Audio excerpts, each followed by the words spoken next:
Hello मेरे प्यारे बच्चों, my dear friends, how are you? सारे बच्चे मेरे बहुत बढ़िया है कि नहीं है? बहुत बढ़िया है, very good. Yes yes, I am also fine.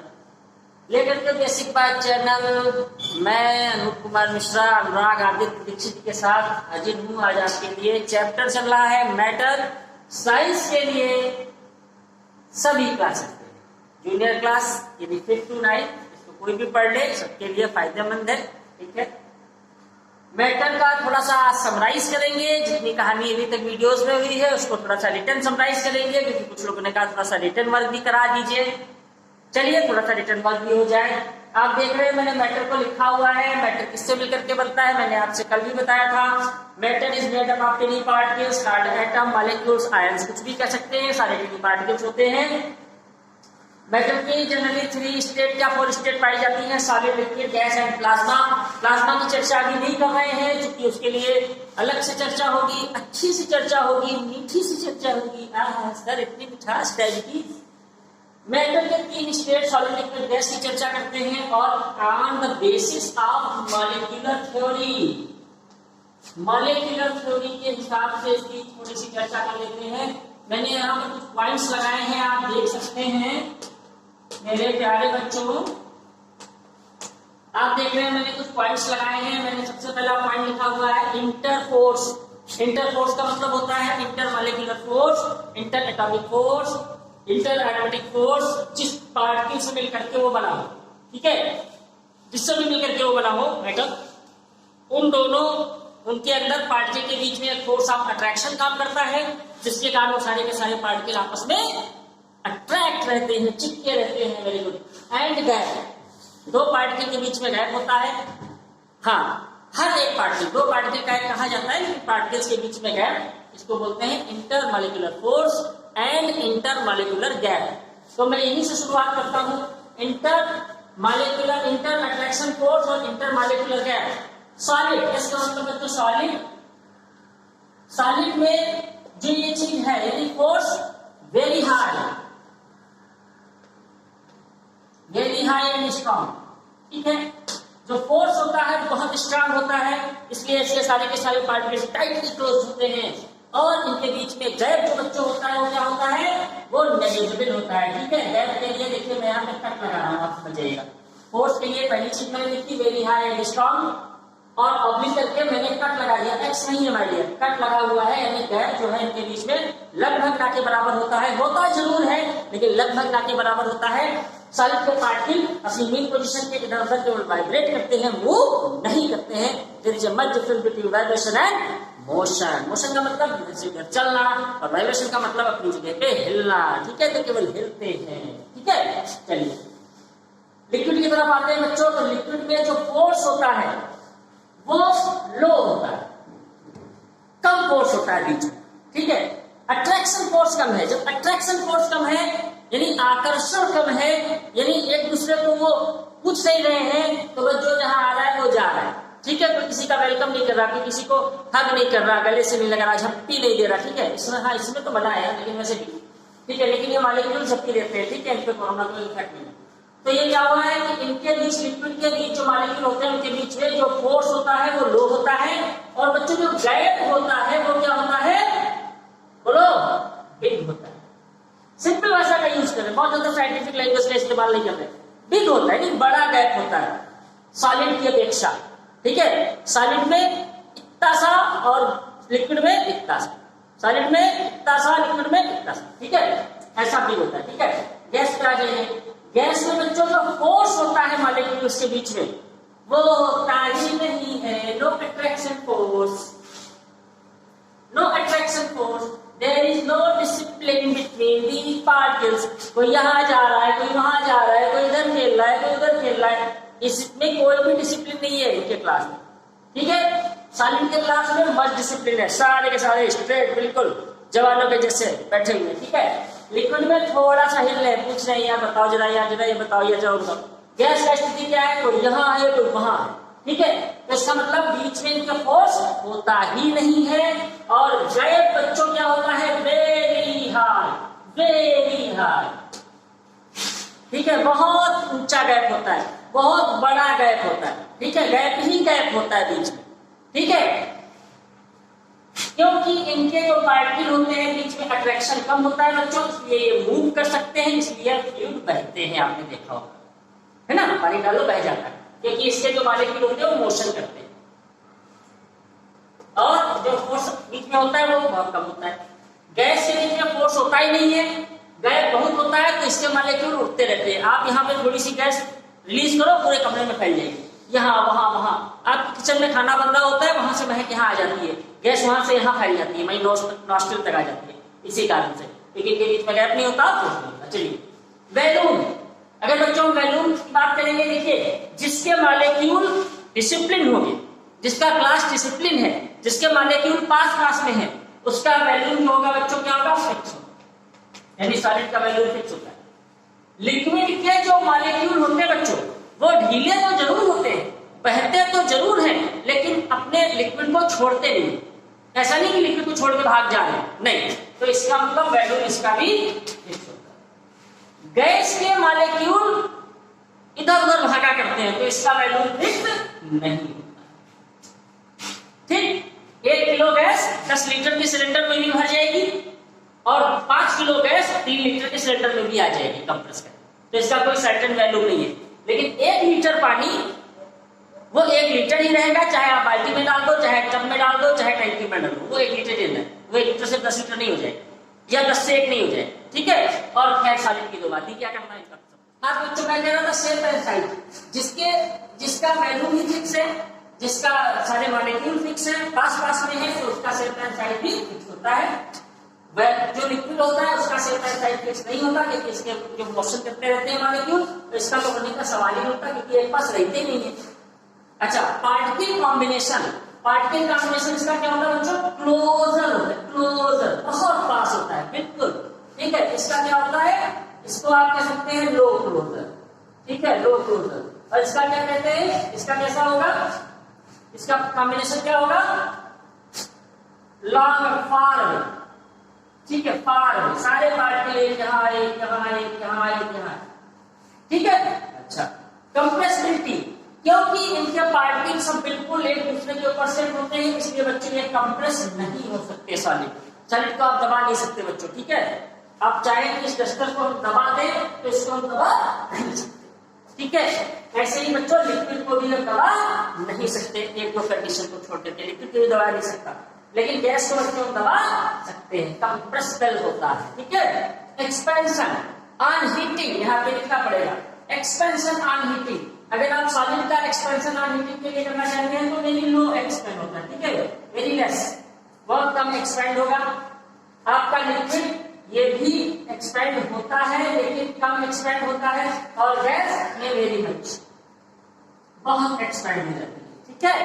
अच्छा, पार्टिकल मूवमेंट, मेटल में होता ही नहीं है मूवमेंट, लिक्विड में मेटल के अपेक्षा थोड़ा सा होता है, और इसमें होता ही होता है, ठीक है। चलिए, ये चीज इंपॉर्टेंट थी, मैंने लिख के ही बता दिया। जब कभी भी सॉलिड लिक्विड गैस की एक्सप्लेनेशन करने के लिए आए तो मॉलिक्यूलर थ्योरी पकड़ लीजिएगा, इतने पॉइंट्स को लेकर के कर डालिएगा, ठीक है। चलिए, कल मैंने आपको बताया था वेपराइजेशन, बताया था ना, और क्या बताया था, एवापोरेशन, और मैंने आज आपसे कहा था कि आज हमारी आपकी चर्चा होगी कंडेंसेशन पे, है ना, कंडेंसेशन पे। आज हम लोग चर्चा करेंगे एक दो चीजों पे, कंडेंसेशन क्या होता है, कुछ छोटी छोटी बातें हैं, इंपॉर्टेंट चीजें हमको जानेंगे, और उसके पहले जो है बच्चों हम 2 चीजें जान लें जो कि कंडेंसेशन पढ़ने के लिए जरूरी है। एक तो बच्चों हमारा होता है ड्यू पॉइंट, ठीक है ना, ड्यू पॉइंट इंपॉर्टेंट चीज है बच्चों, और एक हमारा होता है फ्रीजिंग पॉइंट, फ्रीजिंग पॉइंट, और एक होता है ड्यू पॉइंट। ये दोनों बहुत इंपॉर्टेंट चीज है, और इनके बारे में हम जानते भी हैं, पढ़ रखा है। तो आप ऐसे समझो, ड्यू पॉइंट क्या होता है और फ्रीजिंग पॉइंट क्या होता है। फ्रीजिंग पॉइंट को बिल्कुल अपने नाम से ही पता चल रहा है, फ्रीजिंग माने जहां पे वाटर जो है वो सॉलिड में कन्वर्ट हो जाए, ठीक है। ये एक ऐसा पॉइंट है बच्चों, मान लीजिए मैं आपसे बता दूं, ये मैंने एक फिगर बनाया, और ये मैंने टेम्परेचर, ये जो मैंने येलो कलर का लाइन बनाया है, ये है, इसको बोलते हैं फ्रीजिंग पॉइंट। ठीक है, ध्यान रखिएगा। ये टेम्परेचर होगा बच्चों, ठीक है। ये एक्चुअली थर्मामीटर है हमारा, दिस इज आवर थर्मामीटर, ये थर्मामीटर है, ठीक है। और ये यहाँ पे फ्रीजिंग पॉइंट है। मान लीजिए हम बात कर रहे हैं वाटर, तो वाटर का जो फ्रीजिंग पॉइंट बच्चों होता है कितना होता है? 0 डिग्री सेल्सियस। क्या 0 डिग्री सेल्सियस पर जो वाटर होता है बर्फ कन्वर्ट हो जाता है, फ्रीज होता है? बोलिए। 0 डिग्री के जैसे ही आप इसके बिल्कुल बिलो नीचे आएंगे, बिल्कुल जैसे 0 के बिल्कुल नीचे जैसे ही आएंगे आप, बिल्कुल तुरंत एक पानी फ्रीज हो जाएगा। तो फ्रीजिंग पॉइंट ऐसा टेम्परेचर होता है जिस पर या जिसके नीचे जाने से तुरंत जो हमारा सॉलिड लिक्विड है, वो लिक्विड किसमें चेंज हो जाए? सॉलिड, फ्रीज हो जाए। यानी हम बेसिकली बात करेंगे कंडेंसेशन के लिए, तो वाटर की ड्रॉपलेट जिस टेम्परेचर पर या जिसके बिलो टेम्परेचर पर सॉलिड में कन्वर्ट होने लगे, यानी आइस में कन्वर्ट होने लगे, यानी स्नो में कन्वर्ट होने लगे, बर्फ बनने लगे, फ्रीज होने लगे, उसको बोलते हैं फ्रीजिंग। ठीक, ड्यू पॉइंट क्या है? ड्यू पॉइंट क्या होता है? बिल्कुल इसी की तरह हम इसको भी एक्सप्लेन करेंगे। मान लीजिए हमारा थर्मामीटर है, ठीक है, और यहां मैंने एक लाइन खींची, ये हमारा एक टेम्परेचर है, ड्यू पॉइंट इसको मैं कह रहा हूं, ठीक है। ये कुछ भी हो सकता है, कितना भी 0 डिग्री सेल्सियस हो सकता है। तो ड्यू पॉइंट बच्चों क्या होता है? यहां पे आपने क्या देखा, लिक्विड किसमें चेंज हो रहा है? सॉलिड में। यानी वाटर किसमें चेंज हो रहा है? यहां पर जो वाटर ड्रॉपलेट है वो किसमें चेंज होगी? स्नो में, ठीक है। या आप कह सकते हैं वो जम जाना शुरू हो जाएंगे, जमने लगेगी, ठीक है। यहाँ की कंडीशन क्या है बच्चों? ड्यू पॉइंट, जैसा कि आप नाम से देखा है ड्यू, आपने इसका नाम बहुत सुना होगा, पीने वाली नहीं, ड्यू माने ओस, ड्यू माउंटेन ड्यू वाली नहीं, हो जिसमें डर लगता है वो क्या होता है वो वाला, ठीक है। ड्यू माने ओस, ओस पॉइंट, ठीक है। इसको हिंदी बोलते हैं ओशांक, क्या सुंदर सा नाम है, ओशांक। और इसकी भी हिंदी होती है हिमांक, क्या सुंदर सा नाम है, ठीक है। हाँ, आगे चल करके जब आप बड़े हो जाना तब आप रख लेना अपने फैमिली, आपके परिवार आगे बढ़े, उसमें रख लेना ओशांक, हिमांक, अच्छे नाम होंगे, ठीक है। चलिए, ड्यू पॉइंट।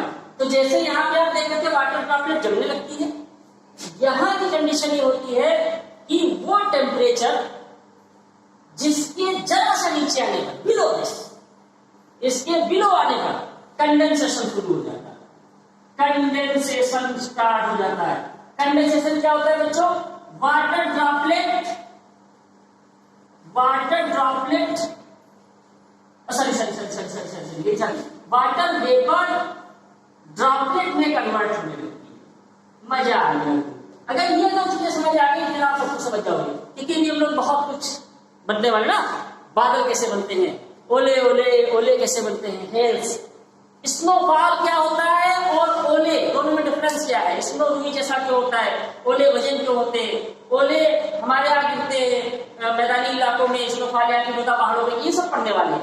तो आपको ड्यू पॉइंट और ये जाना जरूरी है। तो फ्रीजिंग पॉइंट क्या होता है?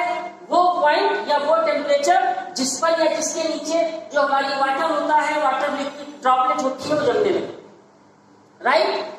और ड्यू पॉइंट क्या होता है? वो टेम्परेचर जिस पर या जिसके नीचे आने पर जो हमारी वाटर वेपर है, यानी भाप जो हमारी एटमॉस्फेयर में है ऑलरेडी, जो नदियों से समुद्रों से हम लोग जो वाटर छोड़ते हैं, हमारे बॉडी से जो वाटर निकल रहा है, जो पेड़ पौधों से वाटर निकल रहा है बाई ट्रांसपोर्टेशन, तो वो जो वाटर है जो भाप बन करके एटमॉस्फेयर में हवा की बूंदों के बीच में घुसा हुआ है, वो पानी का भाप, ठीक है, वो भाप इसमें बदलने लगे, पानी में चले गए, इसको यानी कंडेंसेशन। तो अब हम आ रहे हैं अपने कंडेंस, समझ गए होंगे मुझे उम्मीद है, ठीक है। अब हम आते हैं अपने कंडेंसेशन, अब आप समझ जाओगे फट से, नो प्रॉब्लम। अब हम आ रहे हैं कंडेंसेशन, कंडेंसेशन, ठीक है। हिंदी में संघनन, संघनन, संघ का मतलब मीटिंग कर लेना, एक साथ बैठ जाना, मीटिंग, संघनन होना है, संघ बन गया, यूनियन बन गया, ठीक है। तो ये बच्चों किसका संघ बनता है? ये किसका यूनियन है? वाटर वेपर ये वाटर वेपर का यूनियन है बच्चों। वाटर वेपर कहां से गया? ये आपका समुद्र है, सागर है, सी है, ये आपकी नदियां वगैरह है, ये आपके प्लांट्स हैं बच्चों, ठीक है, दिस इज योर प्लांट्स, ठीक है, और क्या कहते हैं, ये आपके जो है एनिमल्स वगैरह है, सब ये, ठीक है, ये सब एनिमल्स हैं, ये सब कुछ प्राणी जैसे। और यहाँ पे कौन चमक रहा है? वही, कौन? अरे वही, कौन? अरे वही, अरे वही सूरज, ठीक है। पता क्या है कि इनकी गर्मी से, इनकी गर्मी यहाँ लगी, यहाँ से पानी भाप बनना चालू हो, ठीक है।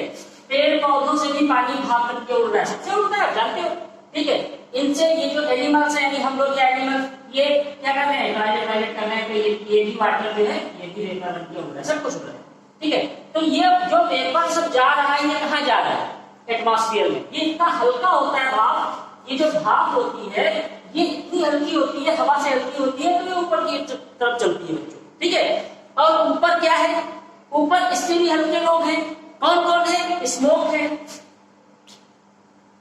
धुआं है, डस्ट पार्टिकल है, बहुत छोटे छोटे टीनियस, ठीक है। तो ये भाप, भाप है क्या? भाप में क्या कौन सी चीज है? पानी है ना।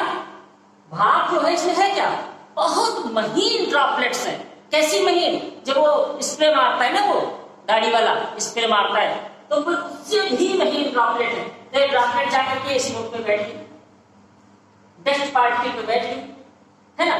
तो ये क्या हुआ? ये सारी ड्रॉपलेट यहाँ पे जम गई, ऐसे इस तरीके से जम गई। और ये आपको याद आ रहा है क्या है? बादल किसके काका? ऐसी तो बादल बन गए। वाटर ड्रॉपलेट स्मोक और डस्ट पार्टिकल में जम गई, यूनियन बन गया, यानी वो भारी होती गई, जमती गई, जमती गई, जमती गई, जमती गई, जमती गई, और भारी भारी बादल बन गए, है ना। अब यहां से हम आते हैं कंडेंसेशन पे। अब हुआ क्या? ये बादल भी क्या हुए? ये भी उड़ने लगे, यहां पहुंच गए, यहां पहुंच गए, यहां पहुंच गए। ये इतने हल्के होते हैं, अपने आप उड़ते रहते हैं आसमान में। ये इतने हल्के होते हैं, जैसे जैसे एटमॉस्फेयर में ऊपर की तरफ जाते हैं, यानी लगभग हमें मान करके चले कि अगर 3 किलोमीटर एटमॉस्फेयर में ऊपर निकल गए, तो वहां एयर बच्चों बहुत ठंडी, बहुत ठंडी। और ये एयर कैसी है? ये हॉट एयर। बादलों में कैसी एयर है? हॉट। हॉट एयर जैसे ही ठंडी एयर के कांटेक्ट में आएगी, ग्लास लिया, ग्लास में फ्रिज का पानी डाला, तो जब फ्रिज का पानी पड़ा तो ग्लास के अंदर क्या हो गया? ठंडा हो गया।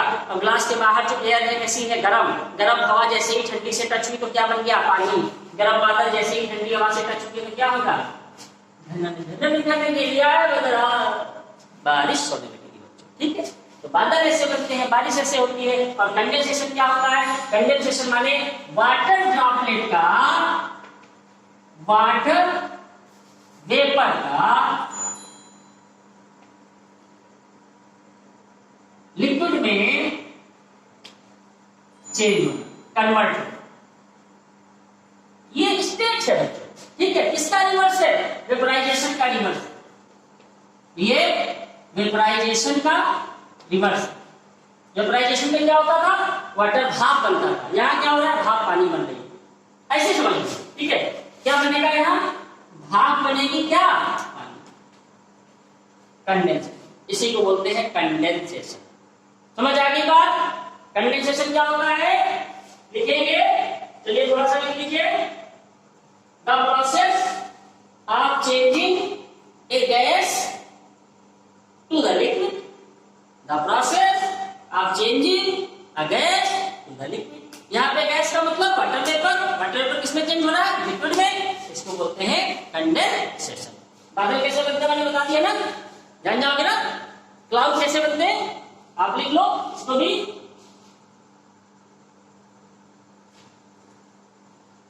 क्लाउड इज ए, लिख लीजिए,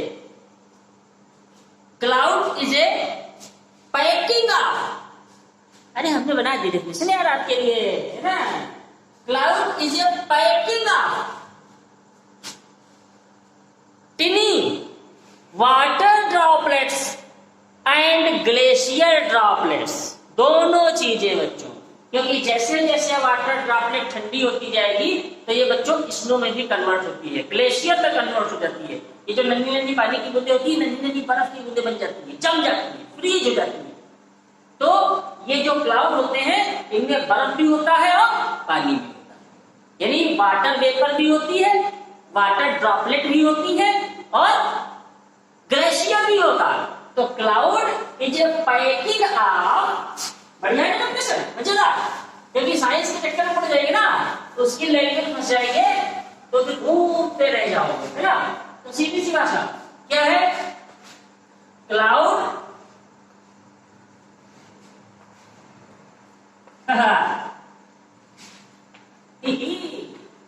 cloud is a packing of water vapour, tiny word इस्तेमाल कर लीजिए, tiny water droplets and glacier. Glacier का मतलब बच्चों बर्फ, क्यों, क्योंकि ये जैसे जैसे हम सी लेवल से ऊपर जाते हैं बच्चों, तो सी लेवल का मतलब जैसे जैसे एटमॉस्फेयर में ऊपर की तरफ जाएंगे 3 किलोमीटर पहुंचेंगे तो वहां जो नन्ही नन्ही पानी की बूंदें ऊपर गई हो बर्फ जम करके बर्फ बन जाती है। वो बर्फ की इतनी नन्ही चिपैया इतनी नन्ही होती है कि वो बर्फ भी धुएं के ऊपर बैठ जाती है, ऊपर धुआं बहुत है, धुआं और धूल, उस धुएं धूल पे बर्फ बैठ जाती है, ये बादल बन जाते हैं। तो cloud is a packing of water droplet and glacier. ठीक, बरसते क्रम मैंने आपको बता दिया। ये और ऊपर चले गए और ऊपर चले गए, ये चूंकि इसमें क्या है, हॉट होता है, हॉट एयर होती है, हॉट ड्रॉपलेट होती है, तो जैसे ही ऊपर जाएंगे ये कूल होंगे और जब कूल होंगे तो क्या होगा, कंडेंसेशन होगा, कंडेंसेशन होगा तो क्या होगा, ये वाटर वेपर जिसमें भाप है, जो पानी है, क्या होगा, ये लिक्विड स्टेट में चेंज हो जाएगा। ठीक, जो भाप है ये भाप क्या बनने लगी, पानी। ठीक है, तो अब अच्छा लगा होगा, इतनी चीजें आपने फ्रीजिंग पॉइंट पढ़ लिया, ड्यू पॉइंट पढ़ लिया, आपको मैंने समराइज कर दिया स्टेट ऑफ मैटर को भी, और आपको मैंने बता दिया कि बादल कैसे बनते हैं, आपको मैंने बता दिया कि बारिश कैसे होती है। कल हम लोग चर्चा करेंगे कि ये ओले कैसे बनते हैं, हेल स्टॉर्म क्या होता है, ये तूफान कैसे आता है, ये जो हमारा वेदर रिपोर्ट होता है मौसम विभाग, ये कैसे बता देता है कि यहाँ तूफान आएगा, आंधी आएगी, और इस पर भी चर्चा करेंगे कि स्नोफॉल और हेल फॉल दोनों में डिफरेंस क्या है, और प्लेनी एरिया में हेल क्यों आते हैं और जो हिली एरिया होते हैं उसमें स्नोफॉल क्यों होता है। कल इस पे एक बढ़िया सी चर्चा होगी और उम्मीद है कि आपको अच्छा लग रहा होगा, क्योंकि बच्चों जल्दी जल्दी इसको हम लोग खत्म करते हैं क्योंकि फिर हमें लॉन्ग डिस्टेंस पे, लंबी दूरी पर निकलना है, क्योंकि अभी हम लोगों को एलिमेंट्स पे आना है। जब एलिमेंट्स पे आएंगे बच्चों तो फिर हमें लंबी डिस्टेंस कवर करनी पड़ेगी, है ना। ठीक है, तो कोई चैप्टर लेके चल नहीं रहे हैं, पूरा पढ़ते रहिए, जब तक मजा आए पढ़ते रहिए और खेलते रहिए, हंसते रहिए, गाते रहिए, चलते हैं।